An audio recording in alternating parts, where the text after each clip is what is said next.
Pick up a stone, any stone. The one at the edge of the path. The one sitting in your garden right now. Turn it over in your hand. Now imagine it cracks open and inside there's a hollow, and the hollow is lined with purple crystals, sparkling, like something that has no business being inside a rock. 500,000 years ago, in a valley in what is now Israel, an ancient human picked up a stone exactly like that. He was going to make an axe out of it. He needed that axe. There were elephants in that valley. And when he saw the crystals inside, he did something that makes no sense at all. He didn't smash through them. He didn't throw the stone away and find a better one. He carved the axe around them, carefully, so that when he was finished, the crystals were still showing. That made the axe harder to make, and it made the axe worse to use. And here's the part I can't stop thinking about. He wasn't the only one. Other people did the same thing in the same valley for 300,000 years. So why did ancient humans put crystals inside their axes? Stay with me to the end of this one because the answer isn't what you're expecting, and it isn't what the scientists expected either. First, forget the word axe. Picture one right now, wooden handle, metal blade, something you'd swing at a tree. Throw that picture away. It's wrong by about 500,000 years. A hand axe is a piece of stone shaped like a teardrop, and it sits in your palm. No handle, no wood, just stone, chipped on both sides until the edge runs all the way around. It's the longest running invention in human history. People made these for over 1,000,000 years, almost unchanged, across 3 continents. Nothing since has lasted that long. Not the wheel, not writing. And it wasn't for chopping trees. It was for taking an animal apart. Now, the people making them. This part matters. Not us. These were early humans, an ancestor with a smaller brain. No writing, no houses, no art on any wall, anywhere. They left behind almost nothing. Everything soft they ever made is gone. The bags, the wood, the string, the skins, gone thousands of centuries ago. Stone is the only thing that survived. So the whole story of early humans gets told through the few hard things they happen to leave lying around, and somebody has to go and pick them up. That's more or less what this channel does. Picks up the small, strange objects and tries to work out what they meant. If that's your kind of thing, please consider subscribing. It genuinely helps. Now, that valley, it has a name, Sakhnin. And it wasn't just any valley. It sat directly on an elephant road. Researchers from Tel Aviv University walked that valley and picked up more than 200 hand axes. Most were ordinary, gray, flint, sharp, practical.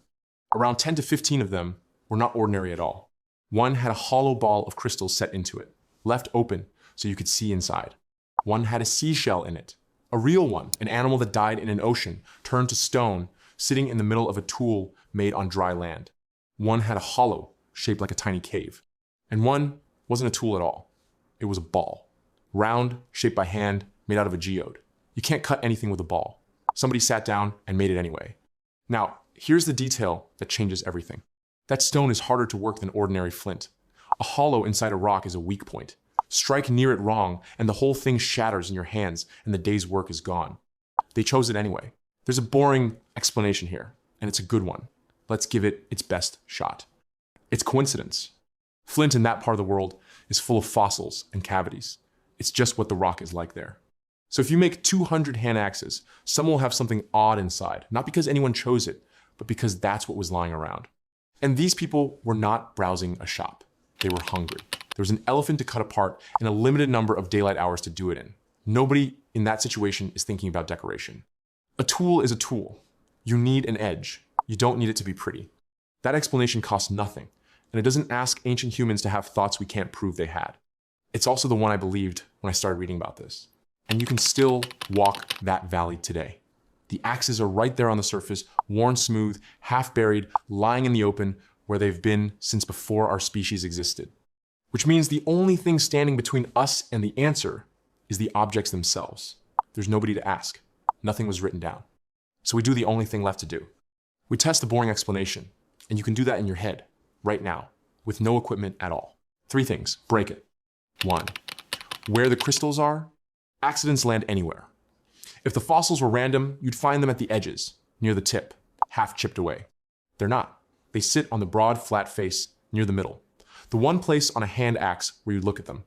2, what it cost. Working around a hollow means you can't strike where you'd normally strike. Slower, riskier, with a real chance of losing the whole stone. Nobody pays extra for an accident. 3. The ball. There's no version of the coincidence story that explains a ball. It isn't a tool that happened to have a crystal in it. It's a crystal somebody turned into an object. And then the heaviest one, once is an accident, twice is luck. 300,000 years is a habit. So here's the real answer, and it's smaller and stranger than you'd think. They noticed. That sounds like nothing. It isn't. Watch an animal cross a stream bed. A wolf walks over a geode. A deer walks over a geode. The rock is under their feet and it means nothing, because nothing about it can be eaten or feared. Somewhere in these people, that stopped being true. Something could be worth picking up for a reason that had nothing to do with staying alive. Useful and special split into two different things. And once they split, they never went back together. What they thought it meant, that's where the honesty comes in. Some researchers think it went a long way, that these stones carried something, a power, a kind of luck, something that made the axe stronger in a way that had nothing to do with the edge. Others think it's simpler, that they just thought it was beautiful. Nobody can prove either one. Nobody ever will. But look at the two options. One is the beginning of belief. The other is the beginning of art. There's no small version of this. At the start, I told you the crystals made the axe worse, harder to make, weaker, more likely to break. That was true, and it was the wrong way around. It isn't a worse tool. It's the oldest object we know of that somebody made better in a way that had nothing to do with working. Now think about your house. There's a shelf somewhere in it, or a drawer, or a windowsill. And on it, there's something that does absolutely nothing. A shell from a beach, a smooth stone, something you picked up once because you liked it and couldn't put down. You've never questioned that. It's just a thing people do. You have been doing it for 500,000 years. You didn't invent it, you inherited it directly. I hope this one was worth your time. There's a video on the screen now that I think you'd like next. Please do give it a click. And if you enjoyed this, a like helps more than you'd think. If you know somebody who'd find this interesting, please send it their way. And if you like more of these, please consider subscribing. This is Ancient and After, signing off. See you in the next one.